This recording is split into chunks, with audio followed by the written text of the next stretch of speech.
ditetapkan dalam kebaikan wa ziyadatul khair, dan senantiasa bertambah kebaikan kepada kita semua. Nah, sebagaimana biasa di waktu yang penuh berkah, kita awali dengan berbagai ketaatan kepada Allah ya, dengan sambil mempersiapkan diri. Nah, kita awali dengan berdoa kepada Allah. Allahumma inna nas'aluka ilman nafi'a. Ya Allah, kami memohon kepadamu ilmu yang bermanfaat, wa rizqan thayyiba, rezeki yang baik, wa amalan mutaqabbala, dan amal yang diterima oleh Allah Subhanahu wa taala. Baiklah, untuk hari ini kita akan mempelajari kembali ya tafsir. Nah, mungkin tafsir sekarang itu tafsir pilihan ya. Di sini sudah ada salah satu dari Kementerian Agama ya, tafsir tematik yang itu kan tema-tema ya, tidak dari Al-Baqarah gitu ya. Nah, tidak rampung-rampung dulu ya, pernah dicobakan. Nah, di sini mungkin supaya lebih mengena kepada kita ya, diawali dari tafsir tematik yang disusun oleh Kementerian Agama ada.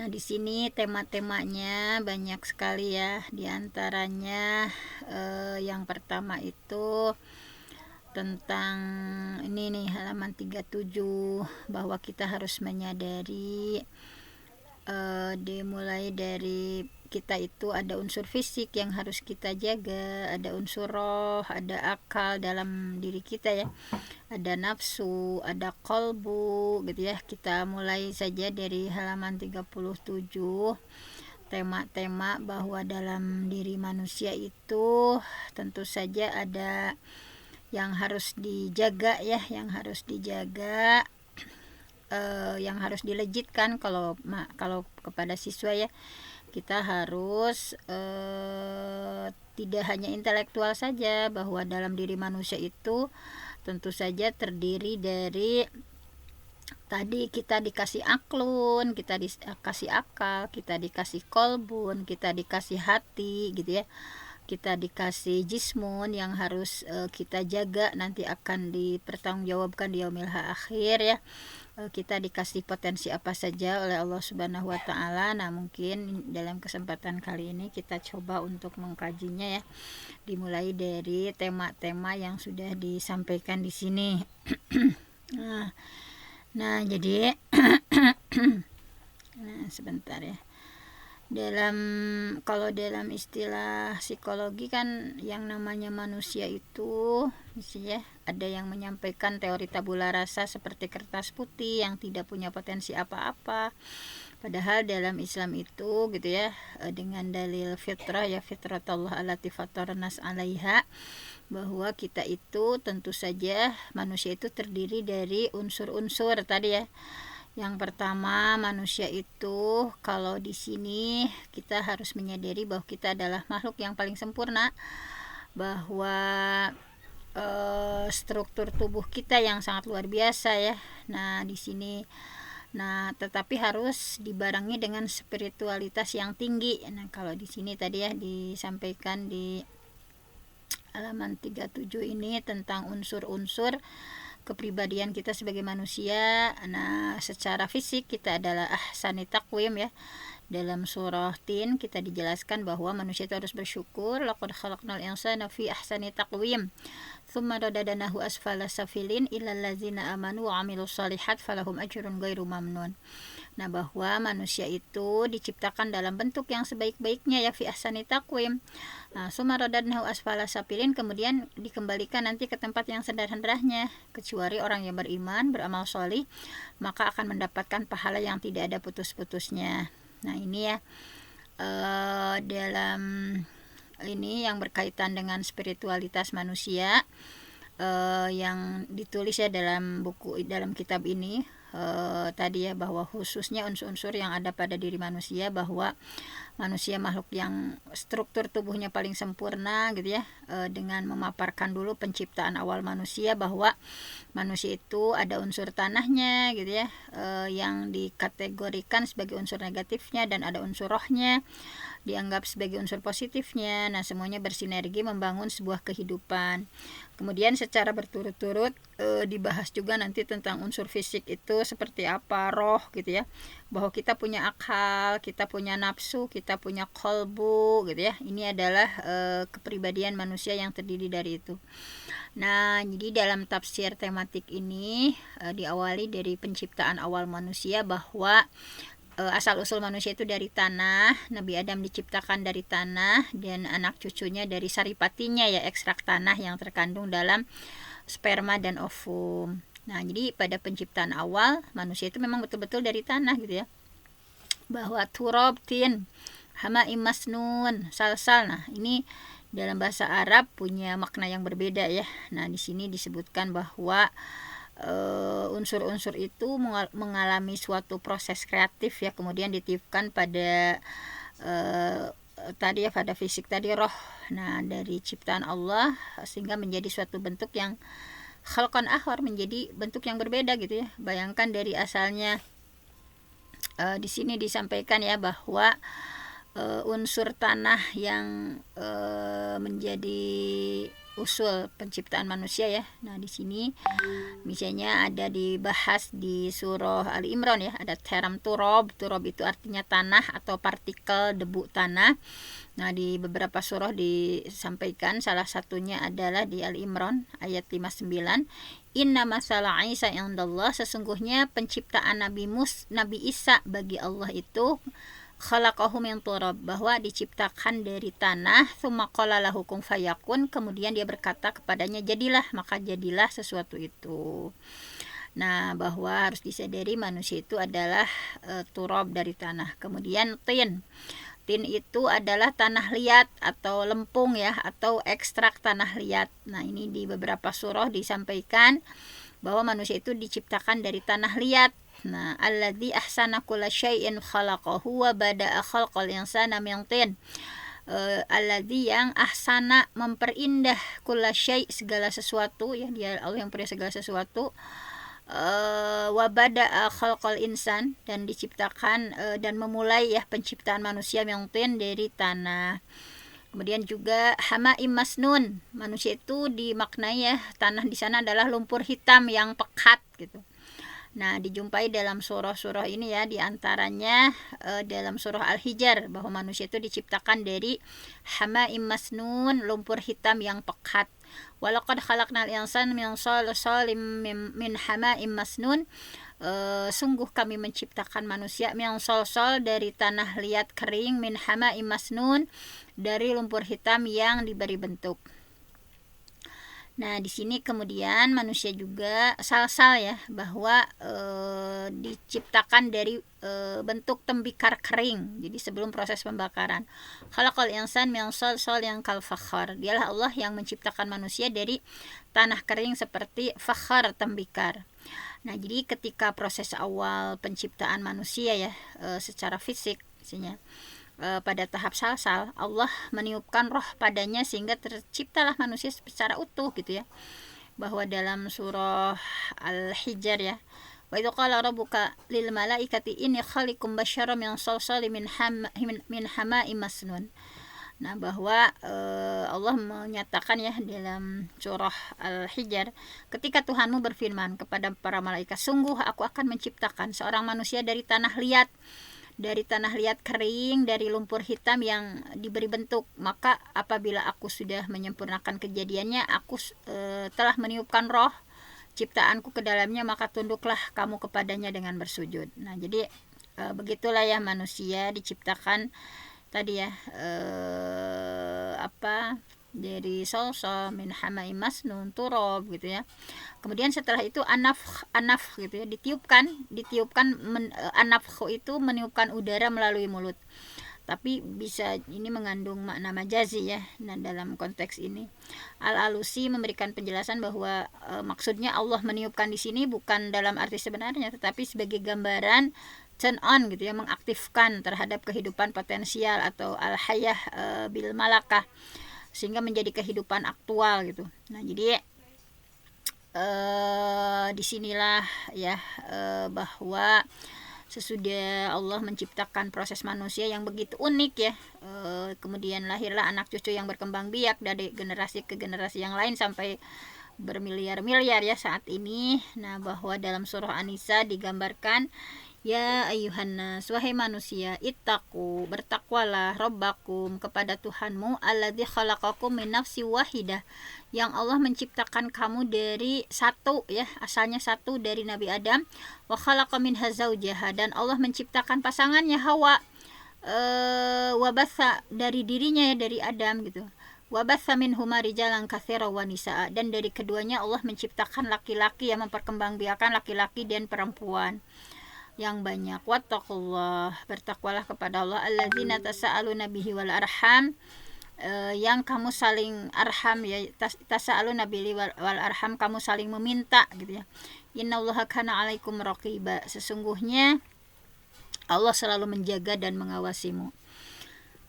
Nah, di sini bahwa manusia ya, manusia sebagai keturunan dari Nabi Adam, bani atau zurriyah Adam, dan pasangannya zaujaha ya, yaitu tadi ya, beregenerasi dari pola pertemuan antara sel laki-laki ya, sperma dan ovum, kemudian menjadi janin, kemudian lahir, tumbuh, berkembang menjadi dewasa, pada saat tertentu beralih ke alam akhirat.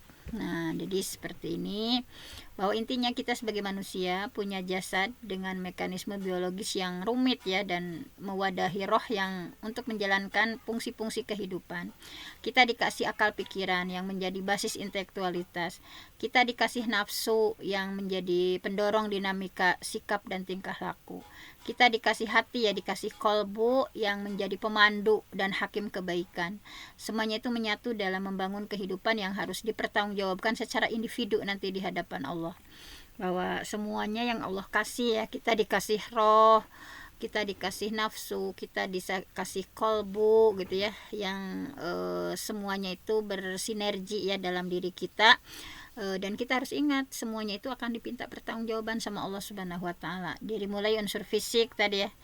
Nah, unsur fisik mungkin ini tidak akan terlalu panjang dibahas, bahwa tentang reproduksi manusia dari satu fase ke fase yang lain ya, dari masa pralahir, kemudian fase perkembangan selanjutnya ya, sampai setelah kelahiran hingga menjadi usia lanjut, menjadi pikun gitu ya. Nah, di sini digambarkan dalam surah Al-Mu'minun bahwa manusia itu tadi ya, walaqad khalaqnal insana min sulalatin min tin, kami ciptakan manusia dari saripati, berasal dari tanah, summa ja'alnahu nutfah, kemudian kami jadikan air mani ya, yang disimpan fi qararim makin, di tempat yang kokoh, yaitu di rahim. Summa khalaqna nutfata 'alaqah, kemudian kami jadikan menjadi alaqah, melekat gitu ya, segumpal daging yang melekat. Fa khalaqnal 'alaqah mudghah, kemudian dari segumpal daging dari sesuatu yang melekat itu jadi mudghah, jadi daging ya, jadi segumpal daging. Fa khalaqnal mudghah idhama, kemudian setelah segumpal daging itu kami jadikan tulang belulang. Fa kasawnal idhama lahma, kemudian tulang belulang itu kami bungkus dengan daging. Kemudian summa ansya'na khalqan akhar, kemudian kami menjadikan makhluk yang berbentuk lain. Fatabarakallah, maka maha suci Allah, ahsanul khaliqin, pencipta yang paling baik. Summa innakum ba'da dzalika lamayitun, kemudian kalian nanti akan menjadi mayit ya, mati gitu ya, kalian pasti akan mati. Summa innakum yaumal qiyamati tub'atsun, kemudian kalian akan dibangkitkan dari kubur pada hari kiamat. Nah, ini kita disuruh untuk merenungi gitu ya, asal usul penciptaan kita tadi ya, dari nutfah ya, yang disimpan di qararim makin, di rahim, kemudian dari air mani itu menjadikannya alaqah ya, darah yang melekat, kemudian dari yang melekat itu mudghah ya, menjadi segumpal daging, dari segumpal daging itu al-idhama ya, fakasawnal idhama lahma, kemudian dari dikasih tulang belulang, kemudian dibungkus dengan daging, kemudian subhanallah ya, summa ansya'na khalqan akhar, kedua menjadikan makhluk yang berbentuk lain yang tadinya asalnya seperti itu ya. Nah, ini ya, bahwa kita harus mensyukuri bahwa Allah adalah ahsanul khaliqin, Allah adalah sebaik-baik pencipta yang paling baik. Nah, kemudian setelah itu, nah tadi ya di fase nutfah, di fase tetesan sperma ya, punya sifat dinamis yang memancar dan terus bergerak gitu ya. Dalam surah Al-Qiyamah gitu ya, untuk mencapai sel telur atau ovum yang siap untuk dibuahi. Kemudian fase alaqah ya, gumpalan darah atau yang bergantung melekat pada dinding rahim ya. Alaqah ini pada umumnya diartikan sebagai gumpalan darah, namun dapat pula diartikan sebagai jantung sebetulnya ya. Jadi subhanallah gitu, bahwa penciptaan kita itu alaqah ini ya, sebuah gumpal darah, bisa diartikan sebagai jantung yang berfungsi memompa darah ya. Karena bagian itu yang pertama berproses untuk menyuplai makanan ke seluruh jaringan. Jadi alaqah ini adalah yang pertama diciptakan itu ya, setelah dari ovum atau tadi nutfah itu yang pertama itu menjadi alaqah, menjadi jantung yang berfungsi memompa darah ya, dan berproses untuk menyuplai makanan ke seluruh jaringan. Kemudian kalau yang lain busel yang mengartikan bahwa sesuatu yang bergantung atau alaqah itu pada sesuatu yang lain, karena janin tidak pernah mengalami perubahan dalam gumpalan darah. Kemudian fase mudghah ya, gumpalan daging. Nah, kita itu pernah mengalami fase mudghah, yaitu proses dari gumpalan darah menjadi gumpalan daging yang masih sangat lembut gitu ya. Mudghah ini bentuknya seperti daging yang dikunyah gitu ya, karena ia sudah memiliki jaringan otot, disebut laham gitu ya, daging gitu. Nah, kemudian fase terbentuknya idhom. Idhom itu yang berbalut oleh daging, jaringan, dan otot. Nah, pada fase janin dalam bentuk sempurna, ketika organ tubuh sudah lengkap, sudah punya roh gitu ya, yang menjadikannya hidup sebagai manusia. Dan ayat ini sebagai makhluk dalam ansya'nahu khalqan akhar, karena tidak lagi hanya terdiri dari jaringan, otot, daging gitu ya, tetapi telah berubah menjadi manusia yang sempurna. Jadi ketika setelah ditiup sama Allah itu ya, seketika itu menjadi manusia yang sempurna, khalqan akhar, yang punya jasad, punya roh. Roh ini berasal dari unsur suci yang dimasukkan ke dalam jasad manusia. Nah, kemudian di surah Al-Hajj ayat 5 ya, bandingkan dengan surah Mukmin ayat 67. Selain menjelaskan tentang proses janin di dalam rahim, juga menerangkan perkembangan manusia setelah lahir sampai manusia usia lanjut, sampai manusia meninggal dunia. Nah, ini harus kita renungkan ya, surah Al-Hajj ayat 5, bahwa tadi ya ayuhan nas, wahai manusia yang kuntum fi raib, jika kamu ragu terhadap hari kebangkitan ya, minal bas, fa in halaknakum min turab gitu. Kenapa sih sulit mempercayai bahwa Allah itu mudah membangkitkan gitu ya?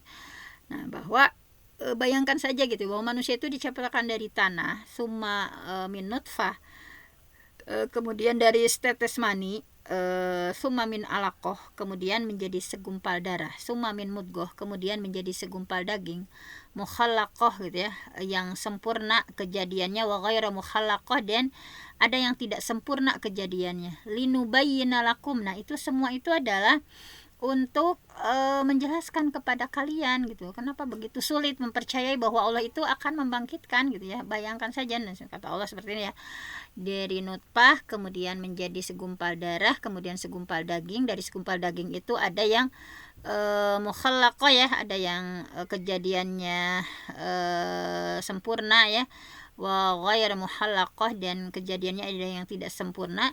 Semua itu linubayyina lakum gitu ya, jadi supaya kalian itu kami jelaskan kepada kalian gitu, kata Allah gitu ya. Kemudian wa nuqirru fil arham. Nah, bayangkan kami tetapkan di dalam rahim manasya, sesuai yang kami kehendaki, ila ajali musamma, dalam waktu yang sudah ditentukan ya, ada yang 9 bulan, ada yang 8 bulan gitu, yang 10 bulan. Summa nukhrijukum tiflan, kemudian kami keluarkan menjadi seorang bayi. Dari seorang bayi, summa litabalughu asyuddakum, kemudian dengan berangsur-angsur kamu sampai kepada usia dewasa gitu ya. Nah, litabalughu asyuddakum, berangsur-angsur menjadi dewasa. Wa minkum may yutawafa wa minkum may yuraddu ila arzalil umur. Nah, di antara kalian itu ada yang diwafatkan ya, ada yang diwafat, ada pula yang kamu dikembalikan sampai usia sangat pikun gitu ya. Nah, bayangkan kata Allah tuh ya, bahwa ada yang diwafatkan, may yutawafa minkum may yuraddu ila arzalil umur gitu ya.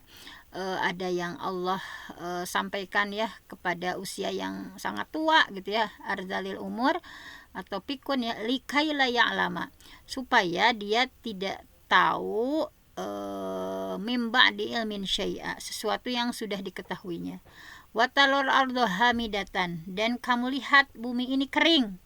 Faiza anzalna alaihal ma, dan kami hidupkan bumi ya menjadi subur itu, ihtazat warobat wa ambatsat min kulli zaujin bahij, dan kami menumbuhkan berbagai bunga jenis pasangan tumbuhan yang indah.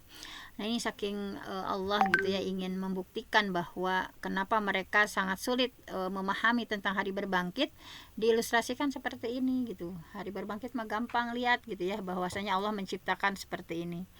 Nah jadi dari ayat ini dapat dipahami ya bahwa fase-fase pertumbuhan dan perkembangan manusia itu, manusia pra dan pasca lahir atau pasca natal meliputi fase-fase ini. Jadi ada fase bayi atau tiflun, masa sejak persalinannya sampai menjadi anak-anak yang mulai beranjak dewasa. Nah di sini ya kalau anak seperti ini sejak lahir sampai balik itu as-sabi yud'a tiflan hina yaskutu mimbatni ummihi ila ayah talima. Nah fase ini ditinjau dari sudut taklifnya adalah fase persiapan menerima tanggung jawab hukum sebagai hamba Allah. Tidak ada implikasi hukum terhadap semua perbuatan yang dilakukan pada fase ini. Nah pada fase ini mah tidak akan dipinta pertanggungjawaban ya. Kalau dalam psikologi yang tinjauannya pada perbedaan tingkah laku, fase ini umumnya dibagi menjadi 3 bagian ya. Ada babyhood, ada early childhood, ada late childhood. Pokoknya ada masa bayi, masa kanak-kanak, masa anak-anak. Pokoknya ya fase bayi itu as-sabi yud'atif lan hina yaskutu min batnil umi ila ayah talima. Nah ini mah tidak dipinta pertanggungjawaban ya, usia bayi, kanak-kanak dan anak-anak. Kemudian pada fase yang kedua adalah fase balig ya. Fase balig itu sampai dewasa ya, lita balughu asyuddakum, yaitu masa ketika perubahan mendasar dalam kehidupan terjadi. Pada fase ini puncak kekuatan fisik dialami oleh manusia dan dorongan syahwat sangat deras ya bersamaan dengan terjadinya maturation secara seksual. Sejak fase ini pula manusia mempunyai konsekuensi ya terhadap semua perbuatannya di hadapan Allah. Tidak satu pun tindakan yang tidak memiliki implikasi hukum dan akan terakumulasi sampai akhir hayat. Jadi lita balughu asyuddakum itu dari fase balik sampai dewasa ini yang akan dipertanggungjawabkan sama kita ya.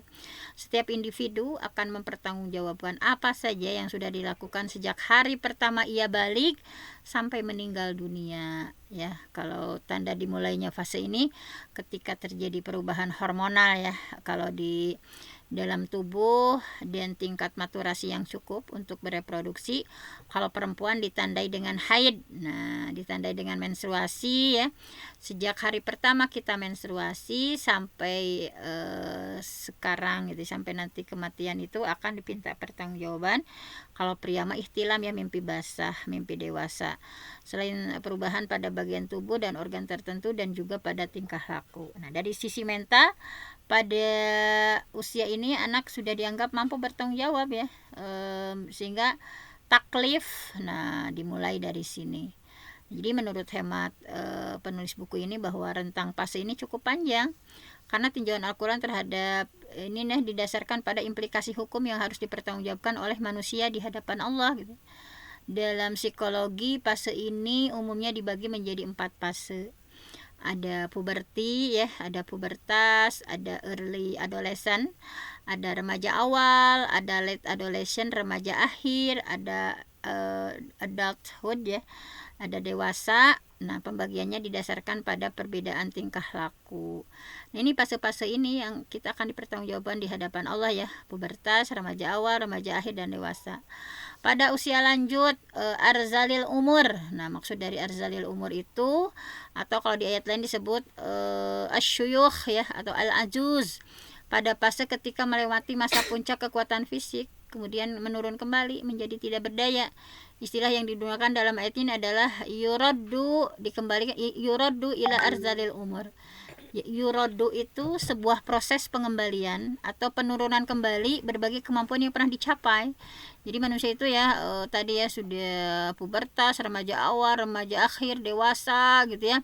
Kemudian Allah kembalikan lagi tadi yurodu ila arzalil umur. Arzalil umur itu pokoknya masa diturunkan kembali menjadi tidak berdaya, sudah melewati masa puncak kekuatan fisik ya. Yurodo itu adalah proses dikembalikan, diturunkan kembali berbagai kemampuan yang pernah dicapai. Dalam psikologi fase ini umumnya dibagi menjadi middle age ya, paruh baya dan lansia atau manula, manusia lanjut usia ya, yang ditandai dengan turun kemampuan fisik. Udah manula itu memori dan lain-lain. Unsur fisik manusia terdiri dari organ yang dipenuhi sel ya, jaringan otot dan syaraf bekerja bersama-sama menurut suatu sistem dalam mengatur keseimbangan tubuh supaya tetap bertahan hidup. Keseimbangan biologis homeostatis ya digambarkan dalam Al-Quran di surah Al-Infitar, alladzi khalaqaka fasawwaka fa'adalak. Alladzi khalaqaka, yang Allah sudah menciptakan, fasawwaka, kemudian Allah menyempurnakan kejadianmu, fa'adalak, dan menjadikan susunan tubuhmu seimbang. Nah, menurut Al-Khazin bahwa manusia itu diciptakan dari tidak ada menjadi ada, dapat mendengar dan melihat, memiliki kelengkapan anggota badan yang serba seimbang, simetris dan selaras. Anggota badan yang satu tidak lebih panjang dari yang lain ya. Nah, fungsi organ ini juga serba seimbang. Misalnya jika bilik jantung sebelah kiri membuka, maka yang sebelah kanannya menutup. Subhanallah ya Allah itu ya. Bahwa kemudian begitu seterusnya ya, bekerja menurut fungsinya secara otonom dan berkelanjutan. Misalnya kayak aliran darah, kemudian dari jantung, kemudian dilakukan ya melalui saluran arteri, kemudian secara teratur ya di pompa ya, disebarkan lagi. Bahkan ginjal manusia bekerja 24 jam. Jadi ginjal manusia itu bekerja 24 jam untuk membersihkan darah dari racun dan sampah-sampah metabolisme sekitar 1.700 liter per hari. Jadi memang ya ginjal itu bekerja sangat luar biasa 24 jam, membersihkan darah dari berbagai racun, sampah-sampah metabolisme sekitar 1.700 liter per hari. Semua itu bekerja untuk menyehatkan dan menyeimbangkan kondisi tubuh manusia. Nah, bagaimana kita ya harus bersyukur terhadap apa yang Allah kasih gitu ya. Misalnya keberadaan tubuh seperti jantung, paru ya, terima kasih Allah masih diberikan jantung yang sehat ya, paru, misalnya liver, ginjal, dan mekanisme indera ya, ada syaraf, ada semuanya itu bersama-sama dengan ruh gitu ya, dengan nafsu, dengan akal dan kolbu menjalin suatu mekanisme yang rumit dalam menjalankan aktivitas kehidupan sehari-hari. Nah, ini harus menjadi disadarkan kita sebagai manusia tentang siapa diri kita ya. Kita harus sangat bersyukur kepada Allah gitu ya, sangat bersyukur. Bayangkan yang ada yang paru-parunya bermasalah ya, satu hirupan saja berapa harus dibuat semacam buatan, udara buatan gitu ya misalnya. Nah, maka wajar kalau Allah mengingatkan manusia supaya memperhatikan apa yang ada dalam diri. Wa fi anfusikum, dan pada diri kalian sendiri. Afala tubsirun, apakah kalian tidak memperhatikan? Wa fi anfusikum, dan pada dirimu sendiri manusia gitu ya. Afala tubsirun, apakah kalian tidak memperhatikan gitu ya, bahwa dalam diri kita itu banyak hal yang menakjubkan gitu ya. Dari sisi fisik, bagaimana begitu lengkapnya, begitu seimbang anggota badan, persendian, berbagai indera, otot, susunan syaraf. Nah, ini memberikan keleluasaan manusia untuk melakukan berbagai aktivitas kehidupan. Kalau Ibnu Asyur mencoba menguraikan ya tafsir ayat itu dengan menyebutkan betapa pentingnya merenungkan penciptaan manusia. Dari air, bagaimana berubah setahap demi setahap menjadi manusia yang paripurna ya. Padahal apa yang terjadi pada setiap tahap perkembangan manusia sebelumnya tidak ada gitu ya. Bahwa keajaiban ini tidak terbatas pada aspek fisik, tetapi juga pada sisi dalam manusia seperti unsur roh dan lain sebagainya.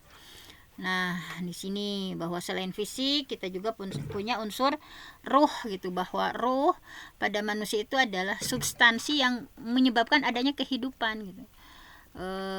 ketika Allah tiup ya di hari itu gitu ya. Ada yang menyebutkan di hari ke-120 ya Allah meniupkan ruh, Allah meniupkan bahwa adanya kesadaran, adanya pertanggungjawaban.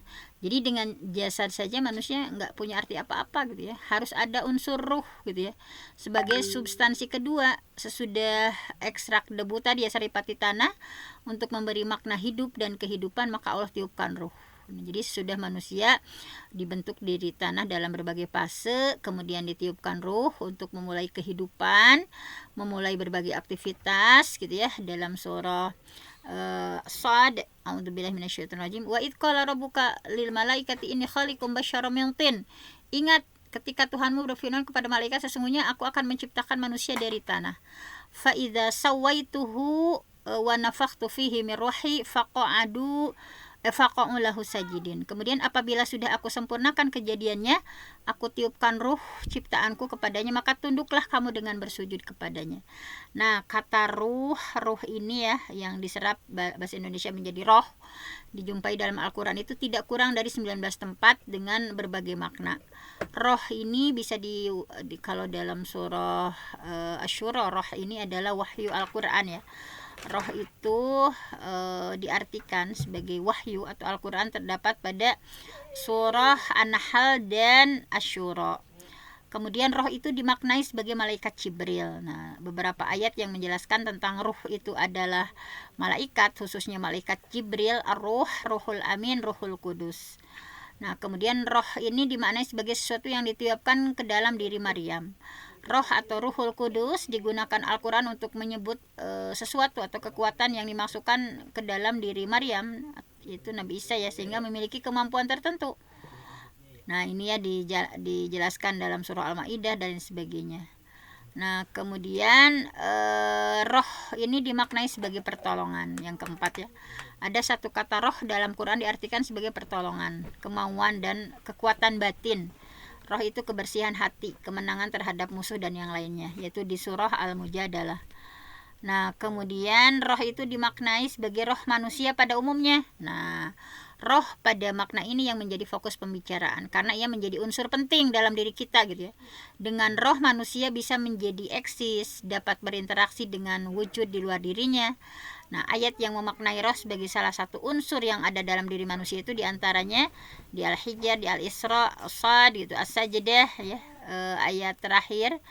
Tsumma sawwahu, kemudian dia Allah menyempurnakan manusia, wa nafakha fihi min ruhihi, dan meniupkan roh ciptaannya yaitu ke dalam tubuh manusia. Wa ja'ala lakumus sam'a, dan Allah menjadikan pendengaran, wal absar, penglihatan, wal afidah, hati, qalilan ma tashkurun, tetapi hanya sedikit sekali yang bersyukur, kata Allah gitu ya.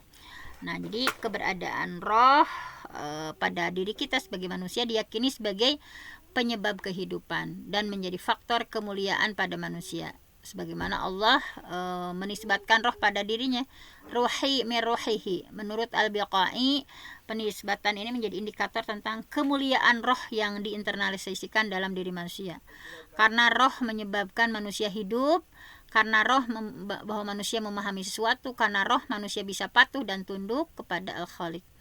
Nah, jadi apa sih sebenarnya hakikat roh itu gitu ya? Kalau para ahli tafsir pada umumnya membatasi diri untuk tidak berbicara terlalu jauh tentang ruh, kecuali sebatas apa yang diungkapkan dalam Al-Quran. Misalnya dalam surah Al-Isra ya, wa yas'alunaka 'anir ruh, dan mereka bertanya kepadamu Muhammad ya, apa ruh itu? Qulir ruh min amri rabbi, katakan ruh itu termasuk urusan Tuhanku, wa ma utitukum minal ilmi illa qalila, sedangkan kalian diberi pengetahuan hanya sedikit tentang ruh. Misalnya Asy-Sya'rawi misalnya dengan tegas mengatakan bahwa ulama tafsir berbeda pendapat dalam mendefinisikan roh, dan cara yang paling aman adalah tidak berbicara terlalu dalam ya mengenai masalah roh, karena Allah sudah membatasinya dengan tadi di illa qalila gitu, hanya sedikit dikasih tahu manusia itu. Nah, meskipun demikian bahwa roh itu diyakini bersinergi dengan jasad, membangun dan mengembangkan kehidupan untuk memperoleh kebahagiaan, bahwa ruh berada pada sisi dalam ya, dan jasad berada pada sisi luarnya. Salah satu kelengkapan instrumennya adalah dengan akal. Kemudian itu ya, bahwa kita harus menyadari bahwa kita punya ruh, kita bisa tunduk, bisa patuh itu karena Allah meniupkan ruh ya dalam fisik kita. Nah, terakhir ada unsur akal ya, masih banyak sebetulnya, cuman ini udah jam 6.13 ya. Ada unsur akal. Nah, kita harus menyadari bahwa akal itu diambil dari kata al-iqal, al-ba'ir atau tali cencangan unta. Yang dimaksudkan adalah mencegah orang yang memiliki akal sehat supaya tidak lepas atau keluar dari jalur yang benar. Jadi aklun ini sangat beragam ya, bahwa wasahiha annahu jauhar mujarrad. Apa sih akal itu gitu ya? Akal itu adalah esensi tunggal yang dapat memahami hal abstrak melalui perantara atau mekanisme tertentu dan mengetahui benda-benda konkret melalui indera. Jadi dapat dikatakan bahwa akal berfungsi untuk menangkap fenomena yang sifatnya abstrak dan konkret untuk diolah menjadi suatu pengetahuan. Jadi tahu gitu ya, menyimpan fotokopi atau gejala-gejala suatu objek melalui penginderaan. Tadi ada sensi penginderaan ya. Persepsi ini dalam memori sebagai pengetahuan siap, pengetahuan yang sudah jadi. Akal kemudian memanfaatkan pengetahuan siap ini untuk digunakan nanti saat diperlukan. Jadi seperti berpikir untuk membuat keputusan, decision making ya, memecahkan masalah. Akal bisa menjadi alat pemecahan masalah, menghubungkan antara pengetahuan suatu dengan yang lainnya menjadi suatu yang baru, creativity. Untuk menggambarkan pentingnya akal ya yang difungsikan atau akal pikiran, bahwa Descartes yang sangat terkenal ya, bahwa cogito ergo sum, saya berpikir maka saya ada. Jadi keberadaan manusia itu ditentukan oleh fungsionalisasi akal pikiran. Orang yang tidak berakal tidak punya implikasi hukum apa-apa gitu ya. Nah, makanya dalam Al-Qur'an ditemukan ada 49 tempat. Nah, bahwa akal itu harus fungsional karena yang bermakna bagi kehidupan adalah aktivitasnya. Orang yang tidak memfungsikan akalnya dalam menalar berbagai peristiwa di sekelilingnya dicela oleh Al-Qur'an. Ya, misalnya dalam Al-Baqarah, misalnya Al-Qur'an sangat bersimpati dan apresiasi terhadap orang yang mau menggunakan akalnya ya, memikirkan fenomena alam sebagai tanda sains ayat kebesaran Allah gitu ya. Inna fi khalqis samawati wal ardi wakhtilafil laili wan nahar wal fulki allati tajri fil bahri bima yanfa'un nas wa ma anzalallahu minas sama' mimma yanfa'u bil ard ba'da mautiha wa batha fiha min kulli dabah wa tasrifir riyah was sahab al musakhkhar bainas sama' wal ard la ayati liqaumin yaqilun. Itu bahwa semuanya itu tanda kebesaran Allah bagi orang yang mengerti gitu ya. So kata Allah, coba lihat penciptaan langit dan bumi gimana gitu ya. Bagaimana Allah bisa mengganti siang dan malam gitu. Kapal yang berlayar di laut dengan muatan yang bermanfaat bagi manusia. Apa yang diturunkan Allah dari langit berupa air, kemudian dihidupkan ya bumi setelah kering, dan ditebarkan di dalamnya macam-macam, ada binatang, ada perkiraan angin dan awan yang dikendalikan antara langit dan bumi. Semua itu adalah tanda-tanda kebesaran Allah. La ayat ya liqaumin yaqilun, tapi bagi orang-orang yang berakal. Jadi dengan akal manusia punya kemampuan bisa mengenal, tahu, mau menganalisis, mengungkapkan kembali berbagai hal yang sudah diketahuinya. Nah, kemudian Adam ya mengungkapkan al-asma, nama-nama atau benda yang sudah ia ketahui melalui proses belajar, merupakan kemampuan kognisi dan analis yang tidak dimiliki bahkan oleh para malaikat. Malaikat nggak dikasih akal gitu ya. Pada diri manusia ada bermiliar-miliar sel di dalam otaknya yang bisa menyimpan aneka informasi yang diperoleh melalui pengamatan tadi ya, penginderaan, interaksi dengan lingkungan, kemudian disimpan di dalam gudang memori. Nah, proses informasi ya sampai ke memori dapat digambarkan sebagai berikut. Misalnya jika input yang ditangkap oleh indera, misalnya mata, telinga mendapatkan perhatian, akan dikirim nanti short term ya, memori jangka pendek. Di sini tidak lama karena kapasitasnya terbatas. Sebagian akan hilang di jalan ya, kalau kita dapat info, sebagian lagi masuk working memory, memori yang terpakai. Jika dicamkan dengan baik-baik, misalnya kita memperhatikan gitu ya, diulang-ulang, diupayakan untuk diingat, maka input tadi akan disimpan di dalam gudang memori yang disebut long term memory, memori jangka panjang. Nah, pada saat diperlukan nanti dipanggil ya, di recall arsip dalam gudang memori itu. ada kalanya bisa langsung ingat gitu ya, ada kalanya terlupakan, tidak berhasil, tidak ditemukan tempat penyimpanannya, lalu dibahasakan dengan kata lupa. Nah, lupa itu seperti itu gitu ya. Nah, jadi perjalanan informasi atau input-input yang diterima oleh indera tadi ya, mata, telinga, disimpan di dalam gudang memori, dapat saja hilang di tengah perjalanan ya menuju ke tempat penyimpanan. Biasanya input yang hilang semacam itu terjadi jika tidak mendapatkan perhatian. Jadi kitanya memang nggak peduli gitu ya, atau intensitas kejadiannya sangat rendah, jadi tidak terkesan, tidak khusyuk gitu ya, tanpa penghayatan gitu. Nah, kejadian seperti ini lazim dalam kehidupan manusia. Tidak semua yang kita tangkap melalui indera akan diingat seluruhnya, pengecualian bagi Nabi Muhammad untuk hafalan Al-Quran. Jadi kalau Nabi sekali dibacakan oleh malaikat Jibril langsung dihafal dan tidak akan pernah lupa gitu ya. Dan Allah sudah menjamin, sanuqri'uka fala tansa, kami akan membacakan Quran kepadamu Muhammad sehingga kamu tidak akan pernah lupa, palatansa. Nah, tapi pada manusia biasa ya umumnya selain Nabi Muhammad, dalam hal hafalan wahyu ya, gejala lupa itu peristiwa normal, kecuali pada kasus amnesia berat ya. Nah, tetapi Allah sudah memberi terapi kepada orang yang suka lupa. Nah, ini yang suka lupa. Wazkur rabbak, ingatlah kepada Tuhanmu. Idza nasita, ketika kamu lupa. Waqul asa ayyahdiyani, katakan mudah-mudahan Tuhanku memberikan petunjuk, Robbi, Tuhanku memberikan petunjuk kepada kuli aqraba min hadza rasyada, yang aku lebih dekat kebenarannya daripada ini. Nah, ini ya, bahwa selain kata akal yang merujuk makna akal atau fungsional akan dijumpai nanti ya, yang ada nazaro artinya berpikir, faqiha fahima ya mengerti, ada tadabbaro merenung, berpikir, mengingat, ulul albab ya punya akal, punya ilmu ya, ulul ilmi, ulul absar, ulul nuha gitu ya, dan lain sebagainya. Nah, intinya itu dulu saja. Aduh, mohon maaf ya kalau memang dalam tafsir tematik ini sangat mendalam sekali ya pembahasannya.